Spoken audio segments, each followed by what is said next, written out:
So thanks for that good introduction, and I hope that we have some time for reflection on both of our presentations. So the key question, as Camelia said, is how to measure a multidimensional concept. And policymakers ask for one indicator. We can't give one indicator here. But I'll try to take you on the journey of the past 2 years that answers that how question, how to measure this multidimensional concept. Very obvious, what you need to have first is a good group of researchers. This is us in the hotel that we are going to in after lunch or already at lunch. So you need people that are a bit thinking beyond the normal paths. You need a bit this people that take that ability to think about change. So that is the starting point.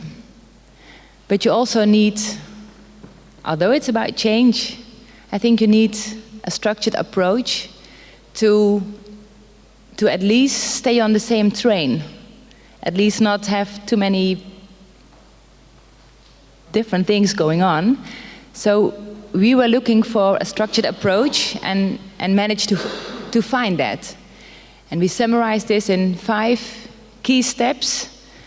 And to me, they are crucial in how we go forward, how we take that challenge to find solutions, answers.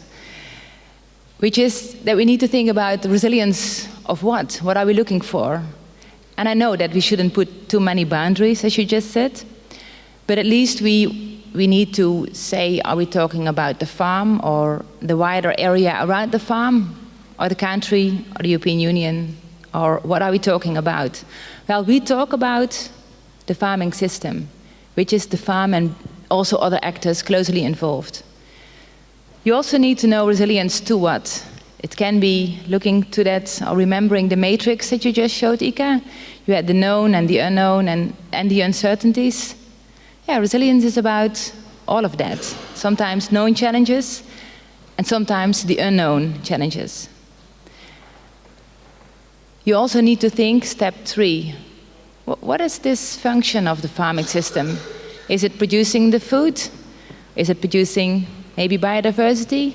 Should it be a nature reserve area? Should the land be put underwater to make sure that we have at least some of our climate goals achieved? Well, that's different functions than we normally look at. Then step 4, what are the resilience capacities that we can distinguish? And in Surefarm, we go beyond that narrow definition of resilience, which is the robustness. We also take other capacities, among others, transition. And step 5, what is enhancing our resilience? And actually, all these issues have just been shown very nicely on this last graph that Ika showed. You remember the connectedness, harmony, feedbacks, you're open to change, and it's difficult to understand that from farmers. So the step 5, what enhances resilience? But we took the opportunity, we took the, it is part of our framework, so we want to understand it. So I said, how do we do it? The good researchers, the good framework, and we need to keep on thinking about these adaptive cycles. It's not about having these static pictures of your moving here and then Ika moved here and then we had 2 photos. No, we want to understand that time in between. So this is what we call the adaptive cycles, and we distinguish 4 of them. And we think that that's pretty much capturing what agriculture is about. It's about farm demographics, it's about governance, it's risk management that goes through cycles, and it's also agricultural production activities, among other, the technology that changes over time. So these are the ingredients for the Surefarm project, and as Camelia just summarized, we are halfway, and we already done a lot, And results of these, what we done, are presented this afternoon in the more detailed sessions. So then, probably you still wonder in your head, then how? So we have this researchers, the framework, and the adaptive cycle. How do you continue with that? For sure, know these other actors beyond the farm. So look at the other actors that influence the farm. So maybe the cooperative, maybe it is Ferrero. I'm looking to Simone. So maybe it is Ferrero that is very important. In the Dutch system, it's the cooperative that has key influences. So we have these influencing actors around the farm. So we look at that continuously. Then this is also what we do. As I mentioned already when showing the framework, we do not only want to look at resilience like we used to do in a lot of economic papers. We say there's a shock. How can we quickly move back to the previous situation with maybe some good insurance or some adaptations, some smaller adaptations on the farm? So we call it robustness. But we also want to understand whether farmers already do some of the adaptability and transformability, and whether the other actors play a role there. Can you take a few seconds to look at this transformability picture?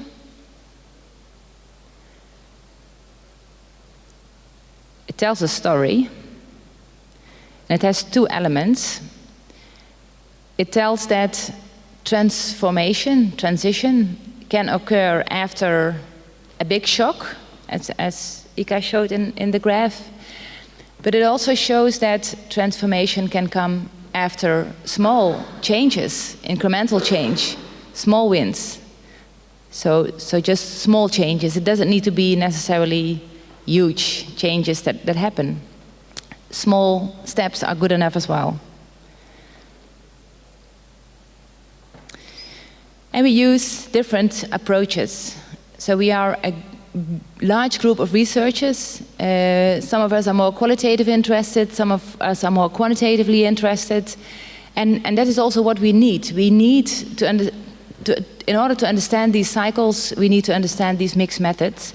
So we have qualitative approaches as well as the quantitative one. So far, so the first 2 years of the project, we mostly worked on qualitative approaches, but also we have already some quantitative results. I'll first show some of the qualitative approaches, just the method, not the results, and also some of the quantitative approaches. So I go through the slides a bit quick now. Oh yeah, this was, we do this in multiple systems, sorry. As already mentioned by Camelia, in 11 case study areas throughout Europe. And you, of course, recognize that we're also here in the beautiful Romania looking at the farming system. And we hear this afternoon also more about it from Monica, right? Yeah, Monica is presenting about the Romanian system. Very good. So some of the qualitative approaches, it's actually quite diverse what you can do with qualitative approaches, which is you can look at circles of influence. Who is actually influencing the farm, the farmer? So, and who, for instance, is stimulating the learning process there? You can look at mini cases. I see all the experts in the room here, but I won't ask you questions now. We can go into the details later. So the mini cases are about not only understanding the farmer, but also the partner and the children, and also the children who decide not to continue the farm. We look at narrative approaches. So not on the left-hand side that we used to do as economists, but we also work on the right-hand side, starting at the bottom, starting like Sherlock, just observe. Observe, be quiet, and observe what is going on in these farms and what is the story to tell. We learn a lot from that as well.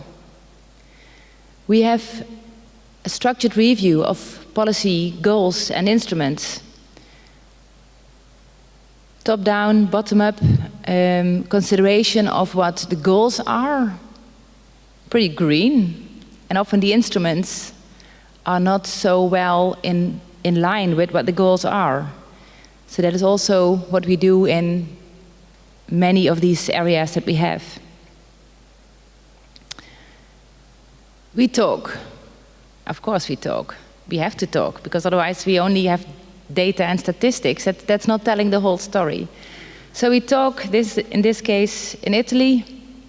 Simone, do you see yourself? Ah, you are there. Talking with stakeholders in participatory approaches.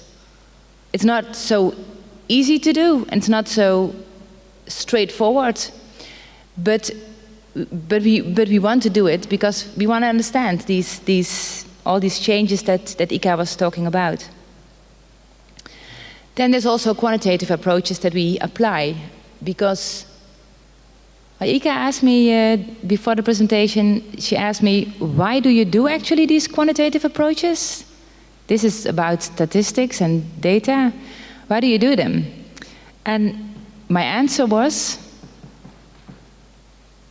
this is often what we start with. As economists, especially, and policymakers, you collect a lot of data and you say, well, this is what we can maybe also steer sustainability and resilience through these statistics. So we want to understand what story they exactly tell and what not. So you need to do the quantitative analysis to also understand what is in there and also to learn what is not in there. So to advise maybe policymakers later on for new data collection. We can talk about that later. So we do agent-based modeling, trying to mimic the behavior of exit of farms, who's taking over, who's buying the land, how's that process going. Of course, that's going different in the east of Germany compared to Belgium and the Netherlands, for instance. But there's also these other analyses that we are working on. I couldn't find a nice illustration, so that's why I have them bullet-wise. So we model ecosystem services. We do quite a lot of statistical analysis. What do the numbers say? Economic modeling and system dynamics approaches. Is Hugo still in the room? Hugo will present about the system dynamics later on. So how does it come together? So this has been a lot of approaches and methods. Then how does it come together? We continuously link back to the floor that we are standing on, which is our framework, so that we don't forget to structure what we are doing. And by continuously doing that and trying to bring together all the qualitative analysis, which will further be fed by the quantitative contributions, that helps us to contribute, that helps us to understand these adaptive cycles and where the different farming systems are.